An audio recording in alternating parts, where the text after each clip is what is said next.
There are days when I wake up extra squishy and sentimental. My deeply feeling, hearted way of being is particularly pronounced. I call it being a squishy sentimental sap. And I want to share this because I know that I'm also not alone in this. I am a pure hearted human who also attracts in other pure hearted humans. I think that it's really important for us to acknowledge the ways that sensitivity is strength, heartedness is strength, particularly in the current climate. I believe that it's important for us to have this reminder. I'll get teary eyed right now, y'all, because I just am so deeply squishy today. I recognize that on social media, my fierceness and my fire is often more pronounced. And the reason for that is because environment matters. And I'm going to bring that into this teaching transmission that I'm bringing through freely on social media today. Our environment matters. And in the current state of humanity, fragmenting, hardening, becoming less sensitive, like normalizing things that are actually quite ouch, is accepted. And we begin to lose our humanity without even realizing it. I bring through teachings to bring people back into connection with their body and their heart, because this is something that we need in order to not just personally, but relationally, familially, and collectively move forward into a paradigm that is like begging for our arrival. I'm so sentimental today, just tears in my eyes. I'm bringing through this transmission for the pure hearted. And if that speaks to you, then welcome. You're meant to be here in this moment. Stick with me throughout this experience because it has a lot here for you to receive, and you deserve to be met and seen, understood, validated, and received.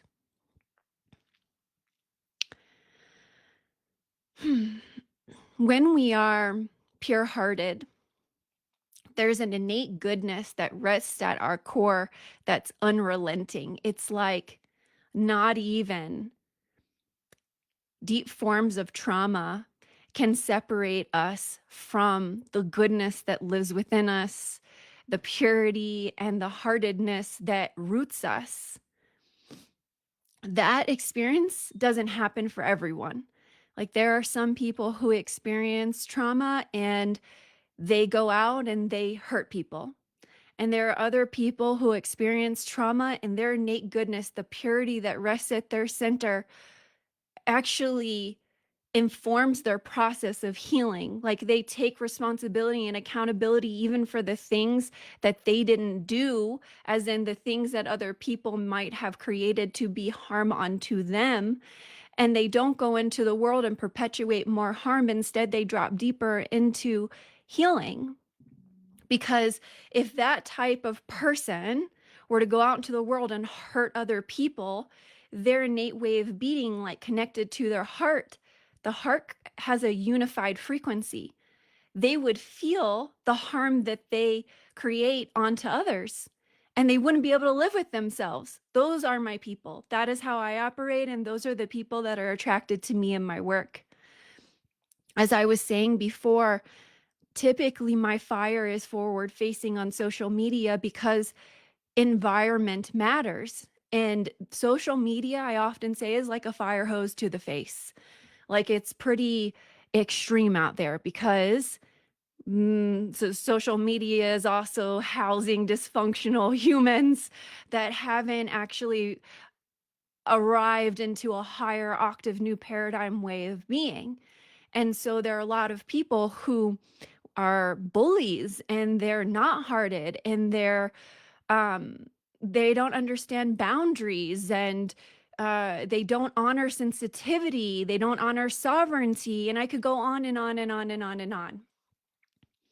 When someone arrives into my space or my house, like my social media page, it's my responsibility to tend to it. And I tend to it not just for myself, I tend to it because the environments that I occupy and I uphold, to include my social media pages, I want them to be safe spaces for the pure-hearted, for the deeply intuitive, so that they know that people are not going to be allowed to come into the comment section and also create harm onto them. Like, we deserve spaces of safety, sanctuary, and respite, which is rare given the current state of humanity, especially when you're deeply perceptive and sensitive. I have a cohort, a 6-month intuitive coaching cohort called Highly Perceptive. I'm bringing this up because when I talk about how I'm pure-hearted and I attract and pure-hearted humans, I also facilitate work for pure-hearted humans. And the inspiration for Highly Perceptive was because I knew, just like I deserved as a pure-hearted human, communal spaces of sanctuary where I could actually relate in a new paradigm way and evolve among also hearted and intuitive humans, that it was deeply needed for me, and that also meant that it was needed for others. When you are pure-hearted, you're also typically deeply intuitive because you are connecting in through the unified field. Like, you may, for example, be very empathic. And being empathic is also a form of intuition.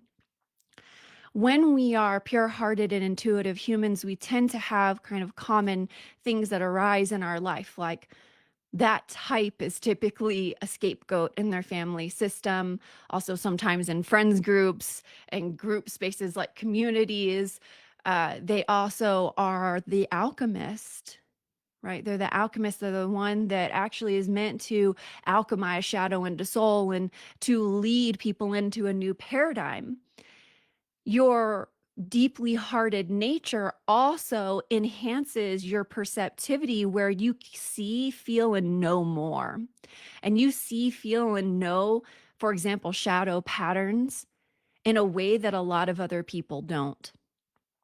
So let's look at some of the shared challenges that will come up for us when we are so pure-hearted. And we deserve spaces that are safe for us, where there's resonance and people understand what it is that we face ongoingly every single day by being a deeply hearted person and also insightful. So in Highly Perceptive, I offer direct one-on-one, but in a group space, intuitive coaching.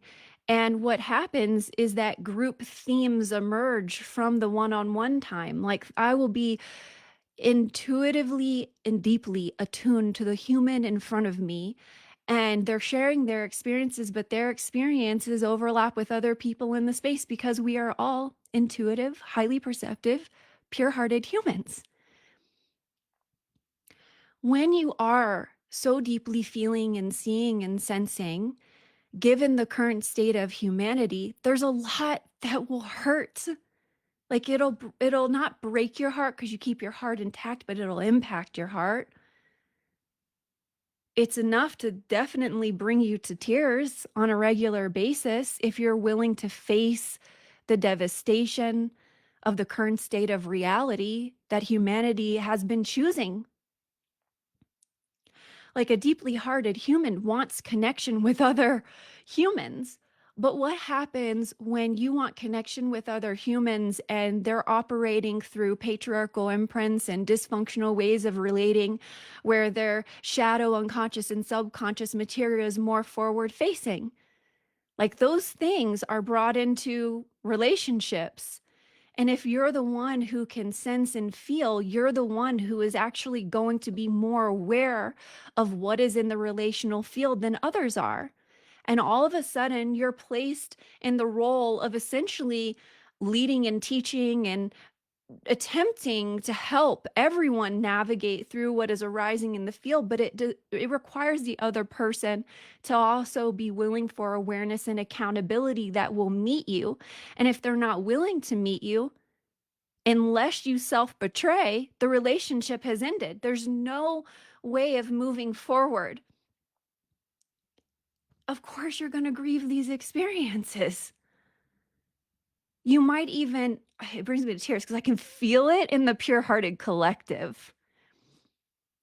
You might even take it in as though something is wrong with you when actually it is what is right about you that is making navigating relationships difficult. It's where a new paradigm and an old paradigm are clashing. Like you're here to actually bring through a new paradigm, but we're currently existing in an old paradigm. And then you have this pure-hearted way of being where you feel so deeply, and your feeling so deeply is also connected into your knowing and seeing. And so that also leads you into grieving. And a lot of humanity is in states of normalizing, gaslighting, and denial because it is literally refusing to grieve. And when you grieve, because you see it, you feel it, and you sense it all, and you're not in denial, the people who are in denial, gaslighting, and desensitizing, and disconnecting from their body and disconnecting from their heart will displace wrongful judgment onto you that something is wrong with you because you see and you feel as deeply as you do. And yet the ways that you feel and you see so deeply are literally the antidote. It's the medicine. It's literally the way. These are missing components in humanity. Can you imagine what this world would be like if we actually had leaders that were connected to their bodies and their hearts? Would we be experiencing the things that we are experiencing now collectively if we had pure-hearted leaders leading? This is what we need more of, not less than. So while you face these kind of issues and challenges, and it literally is exhausting because it's unrelenting, you have to do your best not to ingest the poison, not to accept the projection, not to take on narratives that your sensitivity is weakness instead of it being the medicine. And while you do this and you move through life and romantic relationships, familial relationships, friendships, and other connections that you would love to be long lasting, but unfortunately, the patterns and dynamics that are dysfunctional arise and create separation, you also have to keep your heart intact. Like my type is the type that, again, doesn't let their heart go even when trauma enters. It's like, you can't, you know that letting your heart go would be like letting your whole self go. It would be like letting your soul go. It would be like literally leaving yourself behind. Most of humanity has done that and is still doing that. And so then you also can see the difference, the contrast of those who have chosen to leave their hearts behind. They've chosen dysfunction and fragmentation even to belong. To belong. Think about this, y'all. The current state of humanity, of relationships and communities, is actually to accept dysfunctional patterns that are based in fragmentation over wholeness in order to maintain connection. That's really sad. I'll cry. It's really sad. This is what I mean. That when you're pure-hearted, you actually see it, which also means that you have to feel it. And that also means you have to grieve it without losing yourself in order to lead humanity in the direction that we are meant and need to be going in. It's important for pure-hearted, insightful, highly perceptive humans to, again, have spaces of sanctuary and respite and community that understands them, that matches and meets them, that acknowledges and validates the difficulties that you uniquely face by being hearted, sensitive, and maintaining a state of wholeness that most of humanity is refuting. You need spaces of validation. You need spaces where instead of being broken down and constantly attacked through forms of projection from people who are not leading with their heart nor leading with wholeness and soul, aren't breaking you down. You want to be in community that lifts you up. You want to be in community that values things like healing and transformation and accountability. You want to be in spaces where you feel like you're not only home within your own individuality, you suddenly have found a home relative to community. So, a lot of my inspiration for creating my 6-month intuitive coaching cohort, Highly Perceptive, was because of all of what I'm sharing right here, right now. It's because I'm a pure-hearted human that also works with pure-hearted humans. And in the work that I was facilitating, I would hear the same challenges over and over and over again. And oftentimes people would say to me, Ashton, you're like my only safe space. You're the only place where the experiences that I'm going through are validated. You're the only one that actually sees me. You're the only one that I literally can feel energetically, somatically, like meeting me soul to soul. You're the only person that also is supporting me in the challenges that I navigate ongoingly by being a pure-hearted, intuitive human. And I just couldn't stand for it anymore. As in, I'm so glad to provide that to the people that I work with, but I didn't want those people to only have me as a safe space and respite. Like, we deserve community. But unfortunately, creating clean, truly clean new paradigm community, like, we are literally in the process of just planting seeds and them beginning to emerge itty bitty bitty bit by bit. I know that it sounds appealing, like these ideas that aren't actually rooted in reality of where we're currently at in this current state of humanity, to have community. But this is why we see things like what I call in my teachings faux conscious community.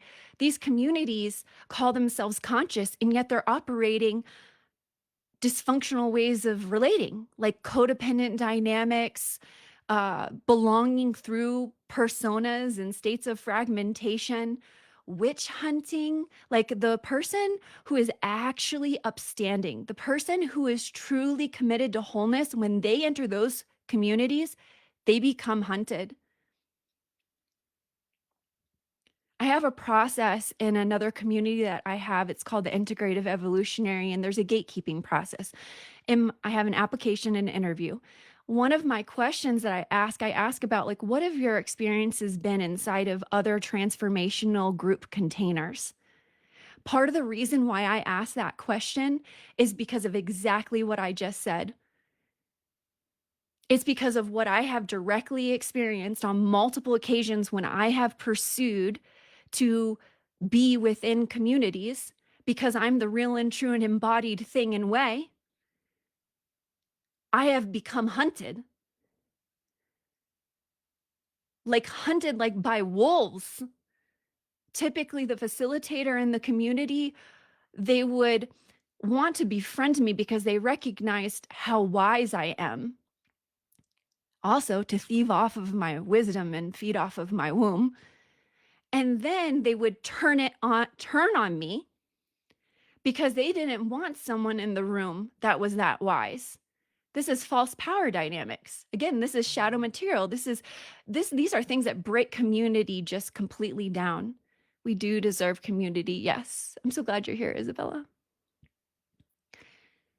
And also, just saying this to you, if you were here directly, I would love for you to join one of my communities. I've been like waiting and like, oh my gosh, I hope she joins one of my communities because you fit so perfectly.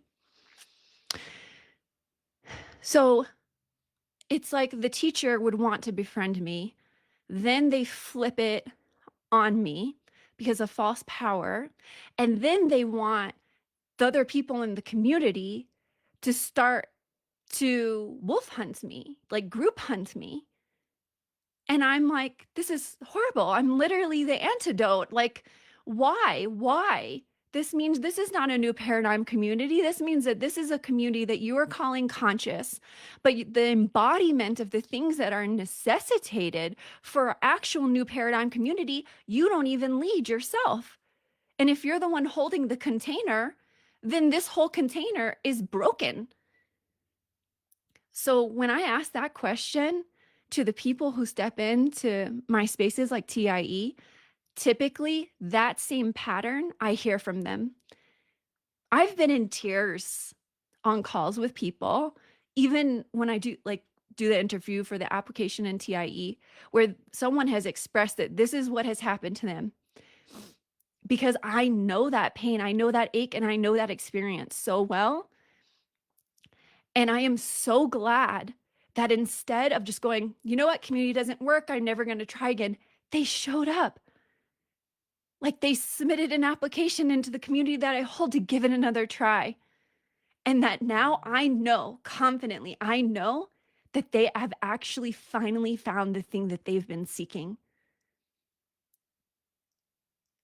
I genuinely uphold communal containers that are based on new paradigm relating. And the reason why I can do that is because I literally am that. I have never, outside of the communities that I've created, been a part of a community that upholds those standards ever. Like this, again, there's a little seed and it's been planted and it's just growing. It's just starting to emerge. Like the fact that I have done this is almost damn near unimaginable because that's how impossible it seems given the current state of humanity.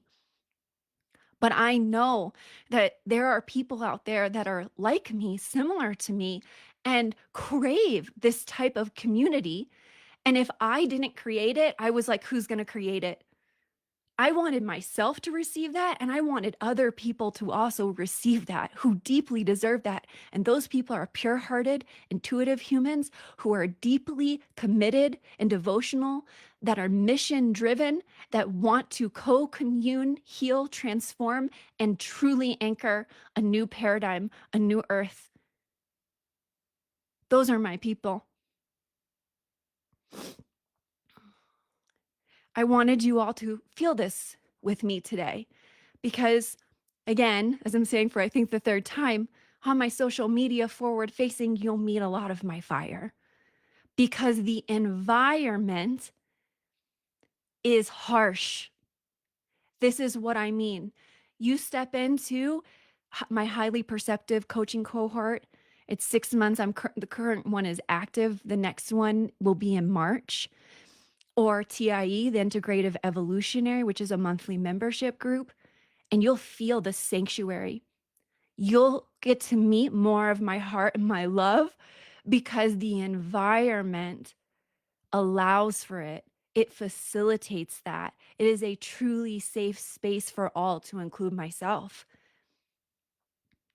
If either of these spaces interest you, I have a link in the comments. That's my link tree. You can subscribe to my newsletter. You can find the application for TIE.